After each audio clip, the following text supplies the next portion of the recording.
재밌는 게 제가 이렇게 카메라를 켜고 한국말을 쓰면서 돌아다녀도 아무도 안 쳐다봐요. 오히려 저 혼자 괜히 찔려가지고 괜히 다른 사람 눈치를 보고 있습니다. 참 재밌어요. anyway, 자 다시 돌아와서 제가 하고 싶은 이야기는 북유럽을 2주 동안 생활하면서 느낀 점에 대한 이야기입니다. 이게 참 강아지 혼자 있네요.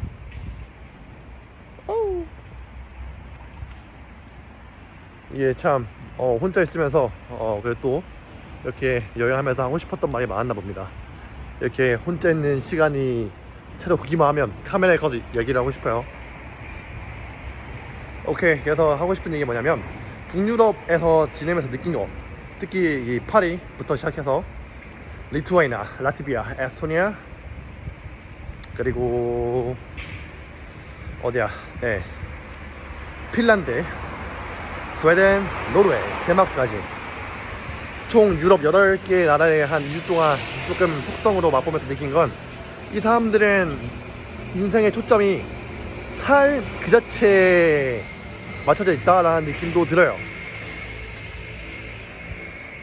예를 들자면 프랑스 같은 경우는 휴가가 이틀입니다. 이틀이 한다. 휴가가 2달입니다. 1년에. 그거 다 써도 아무런 눈치도 안 보죠.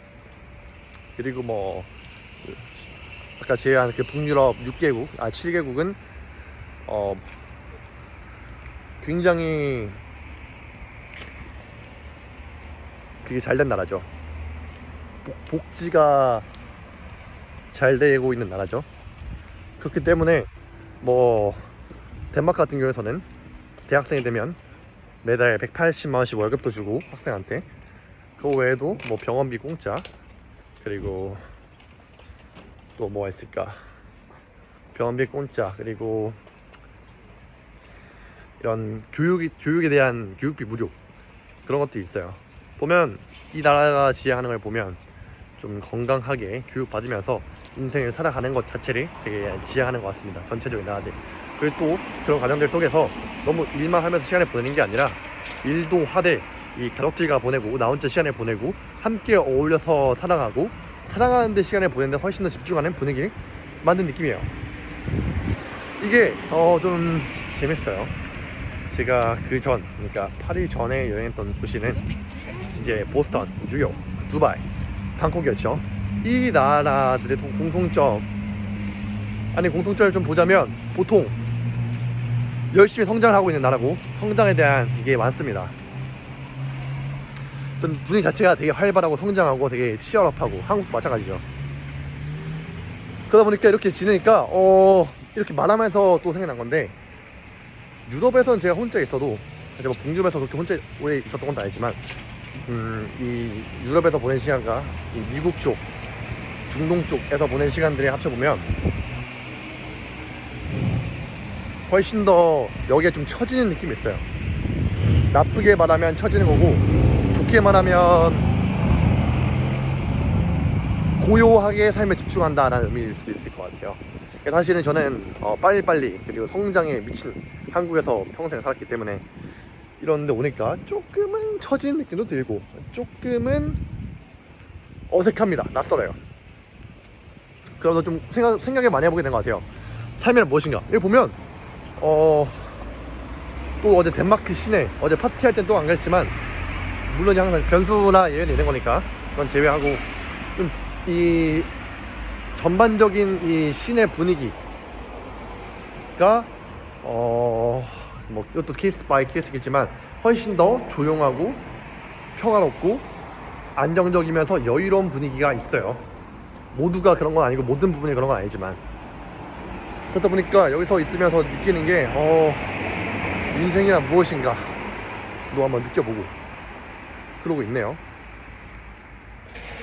이게 사실 살아가는 데 있어서, 인생을 사는 데 있어서 정답 없잖아요. 정답이 있다고 믿으면 또 다른 반대편에 정답도 있는 거고, 그래서 되게 재밌는 것 같아요. 오히려 이런 경험은 또 되게 의미가 있다고 생각이 들어요. 여행에 와봤기 때문에 할 수 있는 건데, 좀 이 사회 시스템적이나, 이 길이 맞는지 모르겠네, 사회 시스템적이나 이 국민들의 마인드적인 부분이 성장 지향적이고 발전적인 나라와 그런 것보다는 좀 더 이 삶을 즐기는 데 초점을 맞추는 나라와 이 두 곳을 즐겨보니까 나 어떻게 살아야 하는가 라는 생각도 해보고, 결국은 또 이게 달라 보이지만 또 똑같은 게 아닌가. 여기 보시면 바예요. 폐업한 건지는 모르겠는데 한국에는 10시가 되면 닫는 식당이 거의 없죠. 10시가 되더라도. 하지만 여기는 지금 10시인데 문 닫은 식당도 많고 어두컴컴한 식당도 많아요. 물론 여기가 이제 아까 말씀드린 것처럼 메인 스트릿은 아니라서 더 그럴 수도 있겠지만 사람도 별로 없고 뭐 조용하고 다들 집에만 있고 뭐 그런 느낌이 들어요. 소수랑 어울리고, 물론 다 그런 건 아니겠지만 사실 지금 저도 의식의 흐름 그냥 떠오르는 대로 얘기하는 거라서 제가 지금 무슨 이야기를 하는지 모르겠는데 결국은 제가 하고 싶은 말은 이 유럽 쪽 나라와, 그러니까 성장에 집중하는 나라와의 시간을 보내고 또 다시 반대로 인생을 좀 즐기는 나라에서 지내다 보니까 이 내 삶의 태도가 많이 달라졌다. 그리고 이 두 가지를 경험하고 나서 돌아가는 한국은 어떻게 보일까 라는 생각도 들고요. 또 플러스로는 사실은 이 세 가지, 그러니까 한국과 인생을 즐기는 문화를 가진 나라와 성장을 즐기는 문화를 가진 나라와 이 세 가지 문화는 달라 보이지만 사실은 똑같다 라는 생각도 듭니다. 그게 무슨 말이냐, 결국은 방식의 차이지. 뭐 여기 이렇게 요가가 이렇게 큼지막하게 있어요. 약간 지금 집을 잃어버린 것 같긴 한데 다시 이거 빨리 하고 지도를 봐야겠어요. 이것만 말하고 끊을게요. 결국은 내 삶을 즐기는 과정 중에서 때로는 일을 열심히 할 때 있는 거고, 때로는 내가 사랑하는 가족에 집중할 때 있는 거고, 때로는 되게 빨리빨리 서둘러서 급하는 시간도 필요하지 않나 라는 생각도 들어요.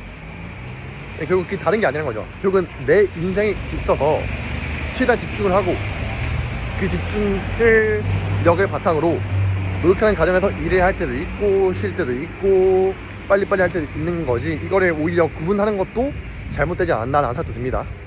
다 하나인 건데, 상황마다 달라지는 건데, 결국은 어떻게 보면 뭐가 좋다 나쁘다가 아니라 세상에는 다양한 이런 문화들이 있고 그런 문화들 속에서 나는 어떤 균형을 잡아야 하는가, 이 균형을 잡으면서 사는 게 중요하다는 생각이 들고요. 그러면서 또 드는 생각은, 그렇다면 지금의 나에게 필요한 건 무엇인가, 나는 어떻게 살아야 하는가 라는 생각 도 해봅니다. 네. 사실 이런 이야기가 되게 재미없다는 걸 알고 있어요. 아마 제 나이가 22살인데 이 나이에 이런 대화를 하면서 이런 소통을 하기를 좋아하는 22살은 거의 없을 겁니다. 20대 초반, 아마 30대 초반도 없을 거예요. 하지만 저는 이런 이야기가 저한테 필요하고 또 저와 비슷한 나이를 가진 친구들에게도 반드시 필요하다 생각하기 때문에 저는 이런 이야기들 계속 할 거고, 아마 이런 이야기를 계속 나오다 보면 이렇게 우리가 좀 더 인생을 보다 잘 살고 고통을 고통답게 즐기면서 할 수 있는 좋은 방법을 만들어 갈 수 있을 거라 생각합니다. 그래서 이렇게 한번 열심히 찍고 하는 거고요. 아마 어찌어찌 느낌대로 걸어왔는데 또 잘 온 것 같기도 하네요. 아무튼 네, 이렇게 또 덴마크 구경도 하고 얘기도 하고 즐거웠습니다. 아까도 굿나잇 인사했지만 또다시 굿나잇 인사하겠습니다. 굿나잇.